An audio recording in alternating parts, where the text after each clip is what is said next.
This video will show how to use the sidecar in ArcGIS story maps.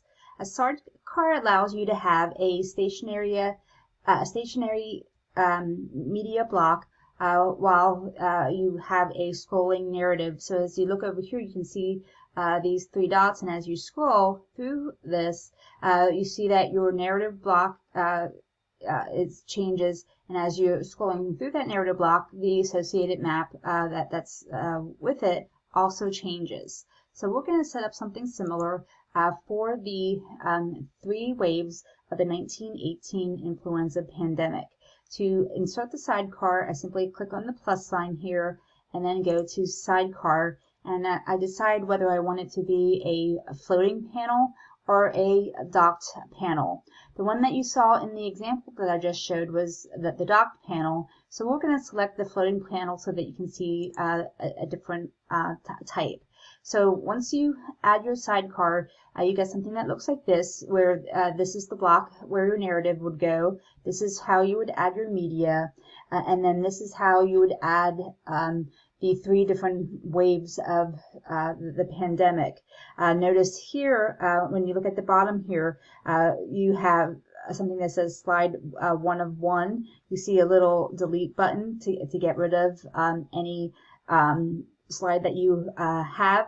And then if you want to go to see more details on the sidecar, for instance, the panels that are included in your sidecar, you can click that button there. And then when you do that, then it also would give you the option to change your layout in case you want to go back to the other layout type, or if you want to delete your sidecar altogether.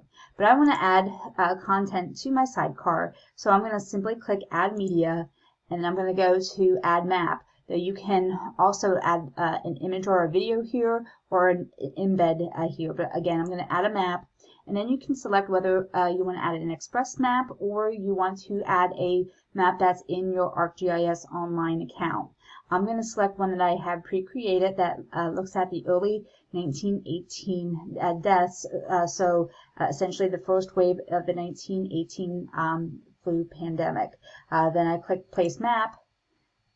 It places the map in here, and then I can type in whatever text I would like. And I'm just going to keep it short just for the sake of demonstration, but here I can put in my text, and I can have all the abilities to make them headings, to do some other things here as well in terms of formatting my text. Now that I have my first panel here, I can then go and add my second one by coming down here and hitting the plus sign to add the second one. And the second one is going to be obviously the second wave. And that was late 1918, really from around September 2018 to December 2018. And I'm going to click Add Map, navigate to my map that's associated with this second wave, and then Place Map.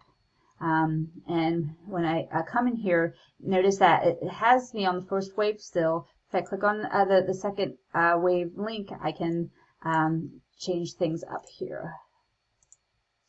And then finally, I'm going to add the third wave of the flu pandemic. I'm going to click Add Media, add my map, select Place Map.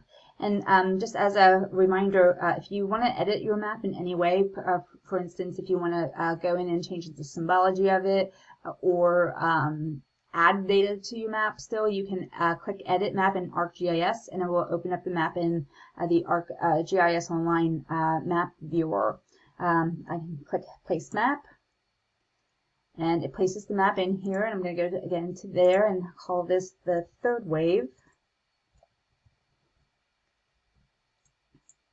And again, make that a little bit larger, and you can see that I have my 3 waves in here now. And just as an FYI, the data that's being shown is U.S. cities, and essentially it's just showing the number of deaths in each of the 3 waves of the 1918 flu pandemic. And the larger the symbol associated with this city, the more deaths that occurred in that city. So now that I have that, I'm going to just go to published so that it publishes the map so that you can see what it looks like after it gets published. So then if we scroll down to this, you can see that we go to the first wave, and as I scroll with my mouse, you can see that the narrative block changes, and the associated map with that block also changes. So that's a very short demonstration on how to use the sidecar in ArcGIS story maps.